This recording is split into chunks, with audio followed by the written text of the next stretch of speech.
Assalamualaikum warahmatullahi wabarakatuh. Di ultimatum kepada Pak Prabowo tanggal 3 itu siapa yang korupsi uang bangsa dan negara masih masukkan dalam berangkas itu harus dibongkar. Dibongkar. Dibongkar. Nah, kalau diberangkaskan lah rakyat nggak ada duit, nggak kebagian duit, makan aja susah. Tolong berpikir secara logis saja. Ini kalau masih ada presiden yang ditegakkan oleh DPR, Jaksa Hakim, preman-preman hukum, dan polisi-polisi yang mereman, itu nanti Indonesia akan rusak. Ini negara petani pedagang buruh TNI ABRI dan Kopassus. Bukan negara orang presiden berkuasa tentang jad penguasa asal Bapak senang. Tapi Pak Prabowo tahun 2025 ini harus ditekankan wajib jadi pemimpin. Kalau masih presiden, rusaklah Indonesia. Hari ini petani, pedagang, buruh, dan orang yang kita al-Hadis harus bersatu bersama TNI ABRI dan Kopassus. Itu yang punya negeri ini. Ini perkara bumi setapak, langit setudung, air lagi secangkir untuk berpijak menyembah kepada Allah. Ini senyari bumi, sedumuk batuk. Dan perkara bumi itu berbahaya. Harus damai dan bersatu. Kawan lama tetap dalam perdamaian. Tetap dalam persatuan, dalam kesatuan. Bangsa Indonesia bersama petani, pedagang, kaum buruh. Umat Islam, Adam, keturunan Adam umat Muhammad yang kita al-Hadis harus damai bersatu di Nusantara.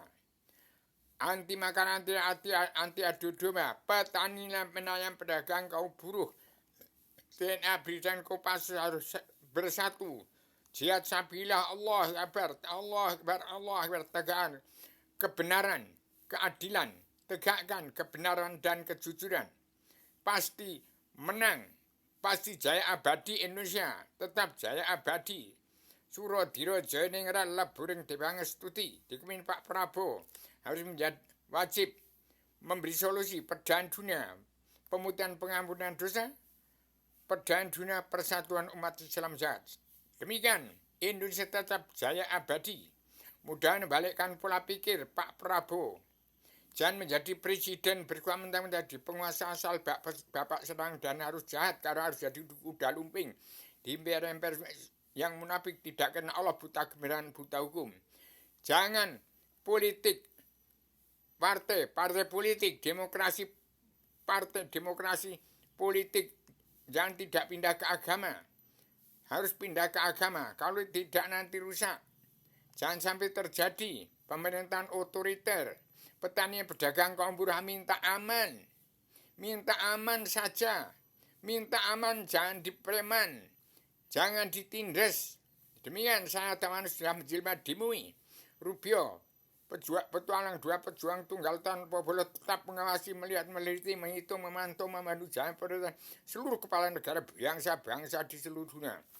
Kita ini sudah dipadu Pak Deddy Mulyadi kepada Prabowo harus dijalankan bagaimana dalam kitab ini. Ini saya sebut harus disempurnakan oleh orang NU. Disempurnakan mana yang salah. Ini ilham dan wahyu dari Adam yang sudah menjelma di bumi. Kitab orang Salafi. Terus ke umat NU. Yang terdiri dari 73 golongan dirangkul oleh orang NU bersatu. Harus menjadi satu. Menjadi kitab al-Hadis. Anti makan, anti adu domba. Jangan menyalahkan presiden 1 sampai ke 8. Tetapi jangan sampai runtuh, jangan sampai mengalah, jangan sampai dikalahkan. Harus beri tegak lurus. Beri di antara benar sama ada salahnya bersama Pak Prabowo Subianto kalau masih mau berdiri. Kalau tidak mau berdiri, ya yang berdiri atas di antara benar salah sama adanya adalah petani, pedagang, kaum buruh, dan TNI ABRI Kopassus. Tetap tegak lurus. Beri tegak lurus. Hidup di antara benar sama ada salah. Jujur. Benar dan jujur, lurus. Berjuang, satukan bangsa, utuhkan negara. Demikian, Surodiro Jayaningrat leburing dipangestuti. Tetap Indonesia jaya abadi. Miniatur dunia, merdeka, mercusuar dunia Indonesia Mas tahun 2025 ini. Entah itu dari Pak Prabowo, entah dari petani pedagang, kaum buruh, TNI, ABRI, dan Kopassus. Silakan. Demikian, saya sampaikan secara tegas, secara radial, universal, konseptual, koheren, konsisten, sistematik, komprehensif, bebas bertanggung jawab. Assalamualaikum warahmatullahi wabarakatuh.